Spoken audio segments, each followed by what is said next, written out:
কি যে কাজুল্লাহ শুয়ে আছে এরকম হইতে পারে, আমিও কালকে শুইতে পারি। এটা আল্লাহ পাকের। যারা সবাই আসছেন উনি আমার আপন বেরাম। আমার কথা হইল আমি আজকে আছি, আমার জিন্দিগির বয়স কত আল্লাহ তখন ট্যাংরা বুঝে উঠে না। আমরা এই জমানায় আইছি, ওই জমানায় আমরা আসলাম না। আর কয়দিন পরে একটা মানুষও থাকতাম না, কোনো চিহ্নও থাকবে না।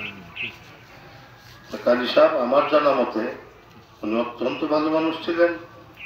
আমি যতবার হাত পাচ্ছি এই মাদ্রাসার জন্য, বিল্ডিং এর সিমেন্টের জন্যই হোক আর সালমের জন্যই হোক, আমার হাতটা কাজী সাহেব কোনোদিন ফিরাইছেন না। কিন্তু যার যে গুণ, আমাদের হাতে এই প্রশংসা কথা এলাকে বুঝতেছি না, মানুষটা যে কিরম আছে এটা বুঝতেছি। আমার হাতটা মাসা 90 বস্তা চাউল লাগে এই মাদ্রাসা বোর্ডিংটা চালাই। এই দেশের পাবলিক যদি আমাদের সাহায্য না করতো, এই মাদ্রাসার বোর্ডিং যারা চালায়, মাদ্রাসা করিয়া যারা গুরুস্থানে বিভিন্ন জায়গায় শুয়ে আছে, এই মাদ্রাসার উসিলায় যেন সকলের কবরকে আল্লাহ জান্নাতের বাগান বানায় দেয়। কারী সাহেব হুজুরে যে কোনো মানুষটা মারা যায় সাথে সাথে তার আমল বন্ধ হয়ে যায়, আর কোনো আমল নাই।